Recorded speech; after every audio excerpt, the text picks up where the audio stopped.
Hi everyone, and welcome to another edition of Sober Bliss Meets with me, Gail. Today I'm delighted to be joined by the wonderful Victoria Adams, who is a food therapist, yoga teacher, and a trained nutritional chef.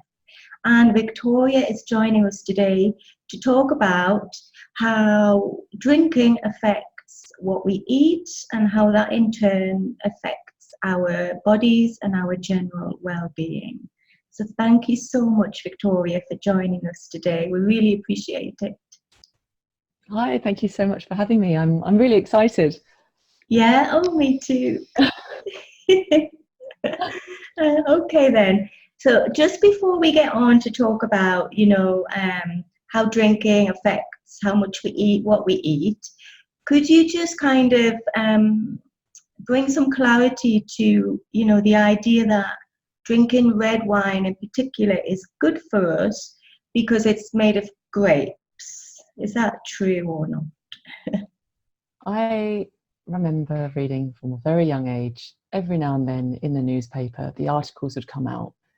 A glass of red wine or two is great for you because of the phytonutrients they contain, or the antioxidants, or X nutrient, or some new thing that scientists have discovered. And what keeps coming up is that resveratrol, which is in red wine as opposed to white wine, is good for us. And yes, resveratrol is great for our systems. People say that it helps with burning fat. But the thing is, when it comes to choosing to have a certain food or a certain liquid for the nutritional benefits it contains, the amount of resveratrol that there is in alcohol in red wine is so small that you would have to drink gallons and gallons and gallons of red wine just to get enough, the same amount that you'd get in a punnet of berries. So, yeah, it's marketing. it's marketing, and then in the same, you can have them slating alcohol for opposite reasons. The main thing is, when you're having alcohol, if you're going to drink, just choose the one you enjoy. Don't choose one because you've read an article saying it contains a certain nutrient to justify it, because at the end of the day, if you're having it because you want to get the nutrients out of it, you'd be better off having some fruit. Yes. That's not been fermented. Yes, that's a good point. That's very true. So what kind of foods can we eat then to get those particular nutrients that you do find in red wine, for example? Well, red grapes would be the obvious one, because red wine, those grapes. However, berries are fantastic to get into your system. They are a low sugar form of energy for us. All the fruits and vegetables are carbohydrates. We're in this movement now where we're trying to avoid carbs, and by that people mean the starchy carbs, the breads, the pastas, etc. Yeah. But fruit and vegetables are nature's carbs, and that's something not to shy away from. And when it comes to what fruit should I be eating, well, the more colourful the better. Mm-hmm. And in terms of why should I be eating more berries, well, if you think about the skin on a berry, it's very, very thin. They're quite delicate. If I drop a few, they get squished immediately.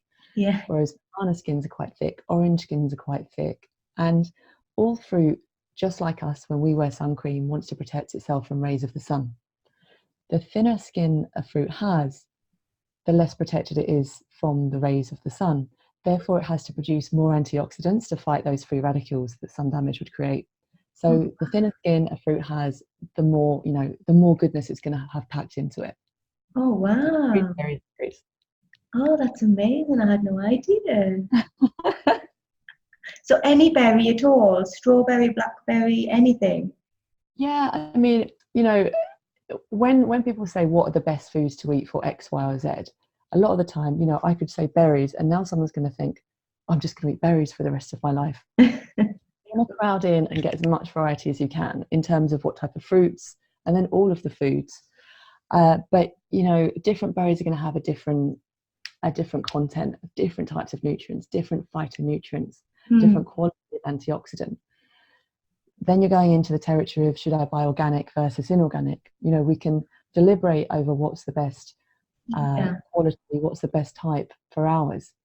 The best thing you can get is the thing that's most readily available to you, and the thing that you're going to enjoy, using the knowledge that you've been given, which in this case is berries can have more antioxidants in them for you. Yeah. So just eating, yes, it does. And like you said, try not to get bogged down on, what particular thing and when and stuff. So is it a good idea to just kind of eat seasonally, so go with what's available and fresh at the time? Exactly. Eat seasonally, go with colour, go with what you see. If you can't afford organic vegetables or they're not available, it's up to you to discern between what's right in that moment.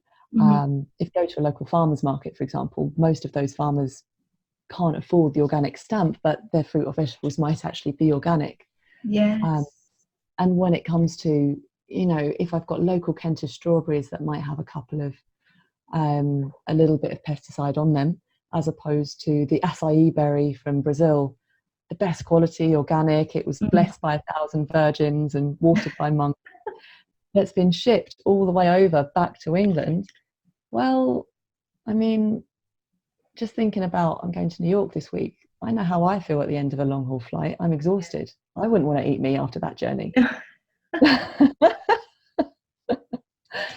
Go for the best that's available. And actually, I really believe that we do know what serves us and what doesn't, but there's something in here that gets in the way, and that will use, an article that's slated a food to justify not touching it, or another article that said this has got X, Y, Z in it, it's going to, save you for the rest of your life, to justify putting it into our system, including things like chocolate. It's not to say we shouldn't touch chocolate, and it's certainly not to say that we should be gorging on as much chocolate as we possibly can, because the cacao bean is a superfood. Yeah, so a bit of common sense as well, really. A bit of common sense, and really listening to what your body needs. Yeah, because deep down we know.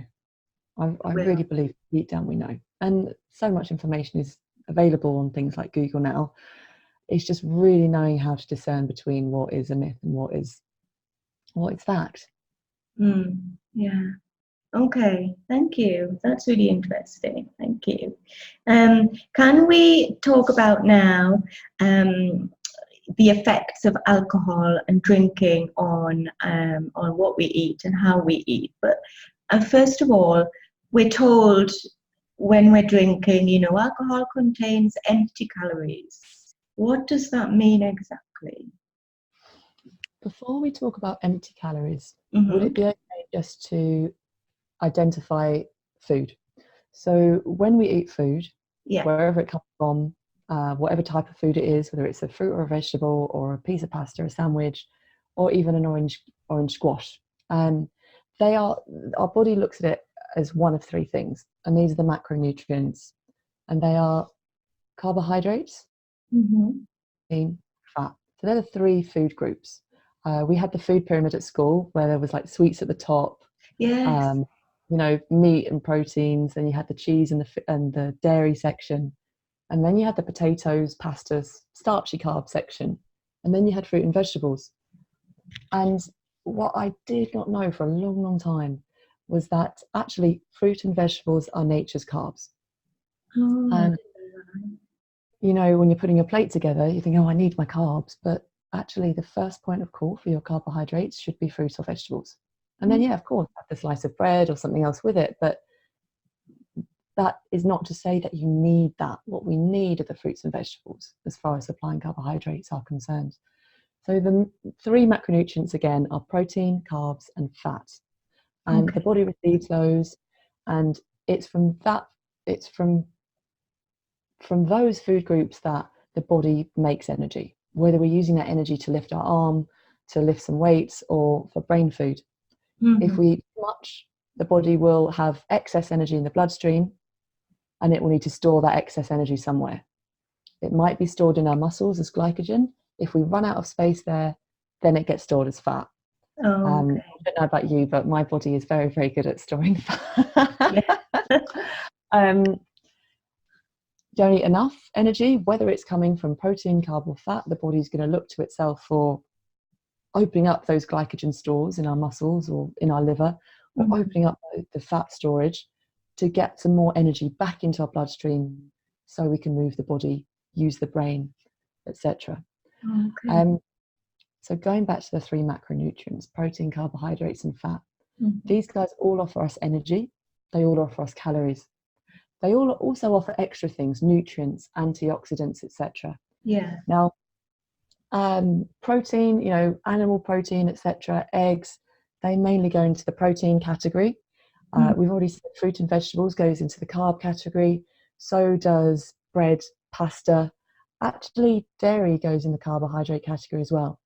Dairy is mostly sugar. Oh. That's why chocolate is a superfood, but we've bastardized it a little bit because we've thrown all this milk in and we've made it a very sugary and fatty food. And going to fat, you've got things like nuts, seeds, obviously saturated fats. Coconut is a fat. You have fat in animal products as well. So different foods can fall into the different food groups, but they're all offering us more than just calories. They're all offering us building blocks to build muscle, phytonutrients, antioxidants, all the things that our body needs on a micro level. So we've talked about macronutrients, but the micronutrients, vitamins and minerals. Right. In terms of where alcohol falls in these three categories, Yes. alcohol does supply energy, it does supply calories, but other than that, it doesn't offer any of those things. Now, people are going to say No that nutrients. no nutrients. I know, obviously, we've talked about resveratrol, but we've already said how little resveratrol there is in there, or whatever other nutrient we're talking about in the alcohol. Now, I know a lot of people call alcohol a sugar or a carb. Absolutely, it's a sugar. It doesn't fall into the carbohydrate category. That's not how our body receives it. The reason it gets labelled as a sugar or as an empty calorie is this. We have the alcohol, and you may or may not be having food in that meal with the alcohol or throughout that day. So we're giving our body a ton of energy, a ton of calories. It might be enough, it might be more than enough, or it might be not enough. Doesn't matter. Either way, alcohol, as well as food, is giving your system energy. Now, at a certain point, the body looks at how much energy it has in the bloodstream. It's in the form of glucose, which also is a sugar. Yes. And remember, whether all you've eaten that day might be protein in the form of a big piece of steak, that piece of steak has to be broken down into energy, which is sugar, which is glucose. So whether it was a protein, even if it's a protein or a fat or a carb, it all gets broken down into sugar anyway. The alcohol will enter your bloodstream eventually as sugar, even though it's a toxin. Now, if you're not needing all that energy, maybe you're not going on the race that day, or you've sat around all day outside on the garden furniture drinking, exactly, your body's got extra energy. It doesn't need it all. So it's going to store that energy for another time. And that sugar that was the potential energy for the activities that you didn't do gets stored. And it can get stored as one of two things. It can be stored from glucose into glycogen.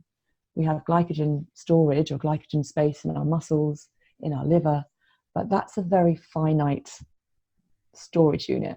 Once you've filled it up, you can't create any more space. Right. So the second port that you're going to store this extra energy is fat cells. Fat cells is very good at storing extra energy, and we can make more and more fat cells, as many as you like, which is great. So the main thing about alcohol is that in a world where we've already got so much food available, therefore so many calories and all this extra energy available to eat, of course alcohol might give you a good time or a release, but it's giving us all this extra energy and all these extra calories, but it's not serving us on a nutrient level. And that's an empty calorie, especially in a world where we've got a ton of calories available anyway and a ton of food at our fingertips. In this respect, alcohol does not serve you at all. Does that make sense? Yes, it does. It makes perfect sense. Yeah. So that's why we get beer bellies and wine bellies, because it just converts to sugar and it just sits there because we're not using all the energy that we get from it. Yes, we want it to convert to sugar. We want anything we put in our mouth to convert to sugar because we need sugar to move. Not sugar in the form of a sweet, but sugar in the form of the unit of currency that our body recognizes to help us function every day, which is glucose. But the problem is when it's in excess, and it's so easy to be in excess nowadays, and alcohol certainly doesn't help, and it offers us nothing other than more calories. I don't really like using the word calories, but it offers us nothing other than that. Okay. And a good time. Yeah, well, Yeah, exactly. That's another debate in itself, isn't it? Yeah. So basically, you shouldn't be drinking alcohol and not eating, because I mean, I used to do this a lot when I was drinking. I couldn't be bothered to make myself anything to eat, but a can of Spanish beer would fill me up. And looking back, that's just so bad. But I know a lot of people do. If you've, like we're talking about earlier on, you're on the go all the time. You haven't got time to stop and make something to eat. So you might turn to a drink, and that kind of gives you an energy boost. But at the end of the day, it's not what you should be doing, really, is it? No, I mean, and yes, of course, it's giving you an energy boost, or maybe a bit of a lull later on, but then you go for another one. Also, what it's doing is when we're having these, it's not necessarily a high sugar drink. I mean, some of them are, some of them aren't, but it is going to cause an excess rush of sugar in our bloodstream as the body converts it into energy. And this is going to encourage our bodies to store fat, particularly triglycerides, which is not a good type of fat we want in our system. Okay. And I've lost my train of thought. What were we talking about? Oh, not being hungry. Yeah, you're not having the nutrition it needs. Also, then just look at why you're having the drink. There's something called primary foods. And very often we will be starving for the primary foods. And when you're starving for the primary foods, you just can't get enough of anything else to fill you up. The primary foods are actually your relationships, your career, exercise in your life, and spirituality.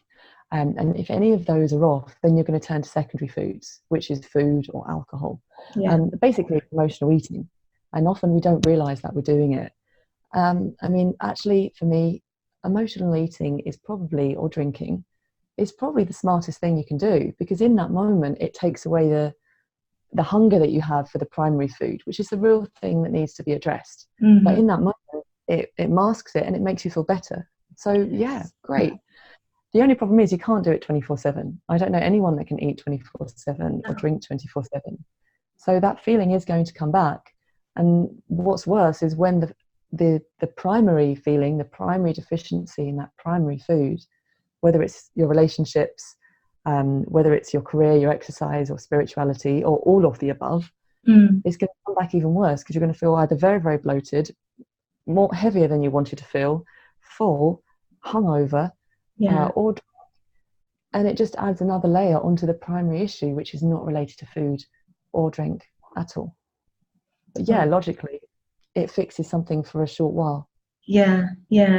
Well, in the long run, we need to address the underlying issues that are causing this. Exactly. And a lot of people, it can take a lot of people a long time to actually realize that. And whether or not they act on it is another thing as well. And you don't necessarily need a therapist. You need a pen and paper, and you need to want to do the work.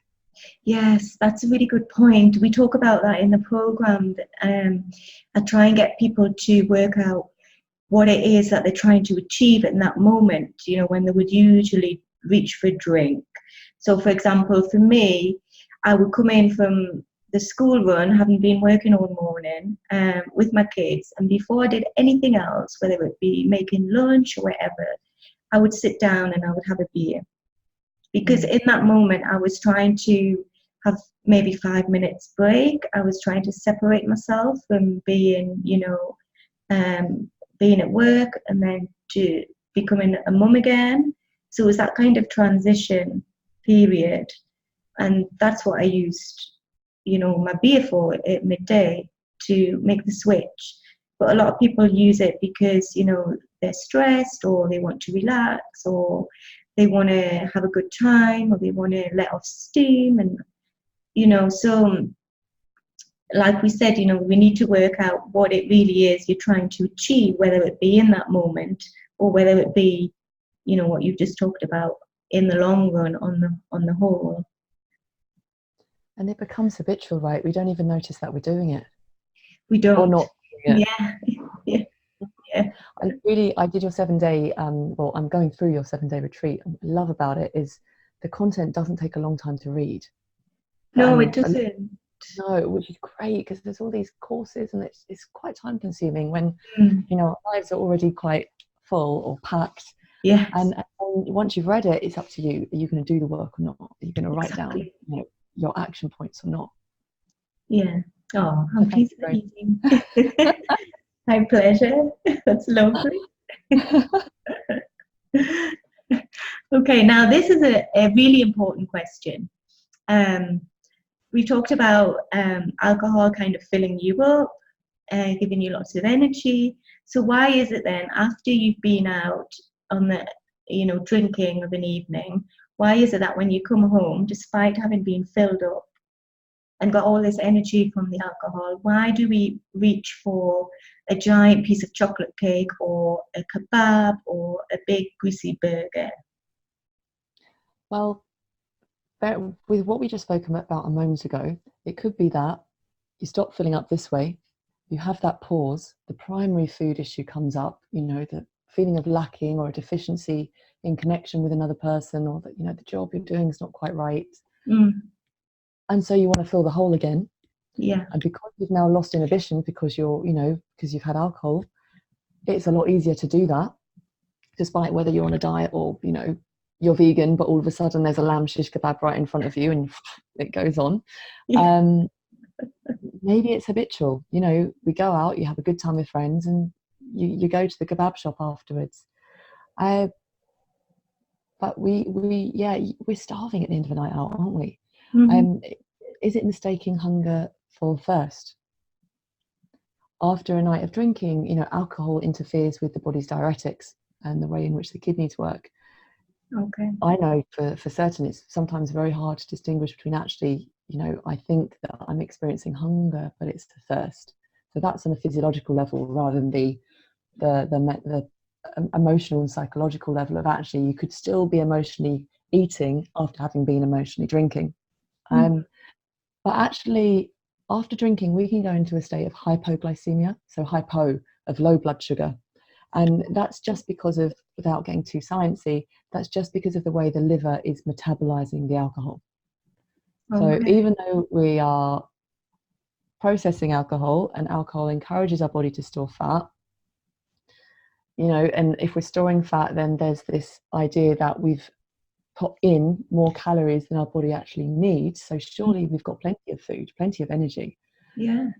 However, the way in which the liver is metabolizing that toxicity, it can send our body into a state of hypoglycemia. If you think about it, the body is now having to say, store fat, store fat, store fat. So we're not burning fat because we need to burn energy and use energy. It's putting everything away in the deep stores, and very little is running in the bloodstream. So, I mean, you know, even the next day after a big drinking session, sometimes you can be quite shaky, really low energy, even when your appetite is super low. And it's the way in which energy is moving through from the liver into our body. That energy is just not readily available. It's all being packed into our fat cells. Okay.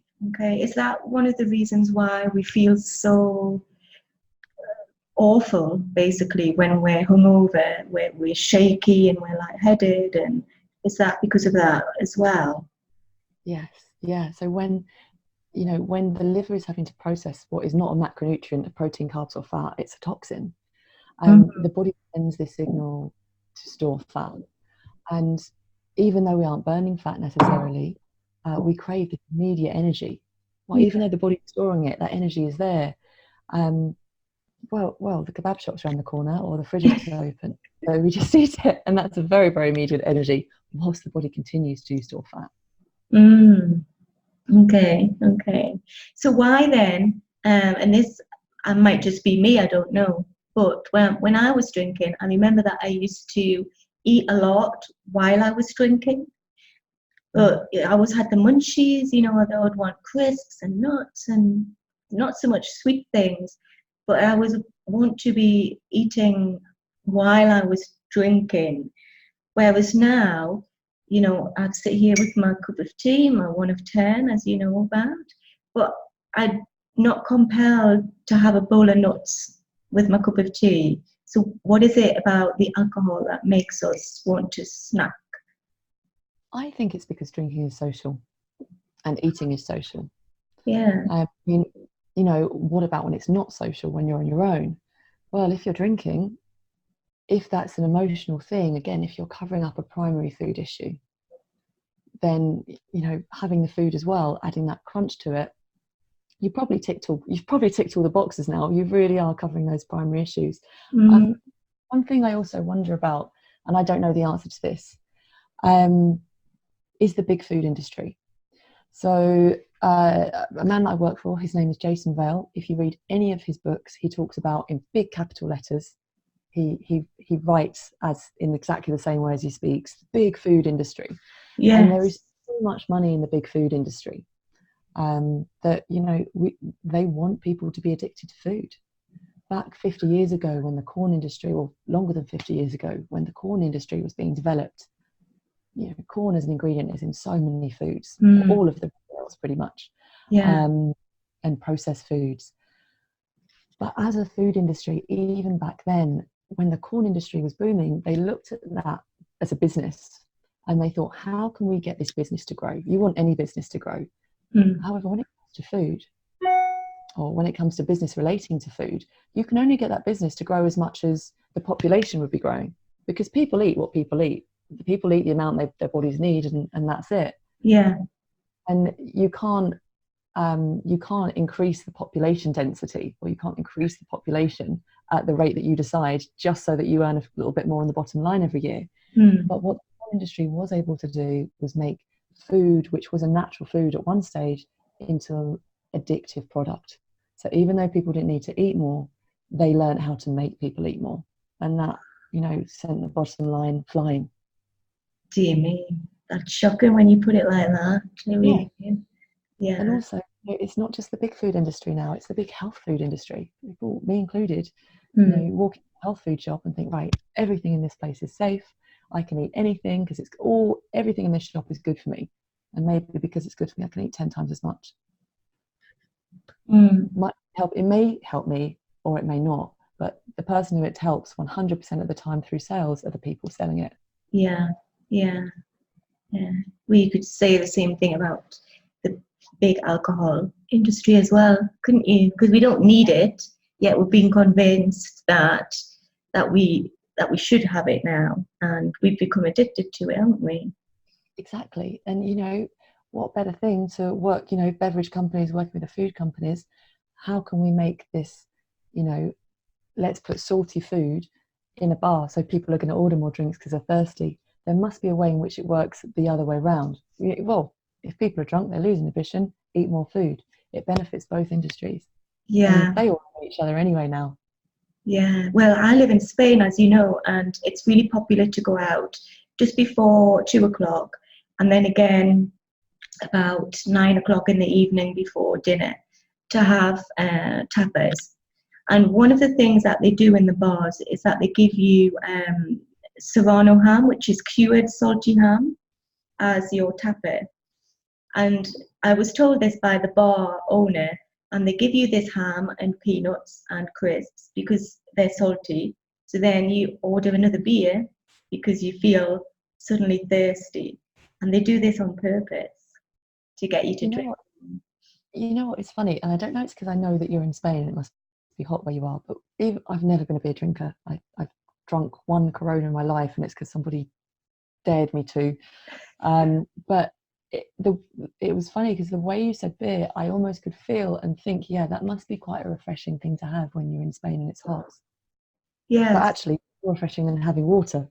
Yes. Well, I was a big in front of you. Of course, the beer would be comes into your brain. Yeah. Act on it. Yeah, I was a huge beer drinker. I had a beer belly and everything. And now You'd ever have a beer belly. I was like that. I'm about 48 kilos now, but 2 years ago, just before I stopped drinking, I was 65 kilos, and it was all bloatedness, and that was because of the beer. I'm sure it was. So yeah, but no, beer's not good. It's not good. But luckily here in Spain, there's a big market for alcohol-free beers.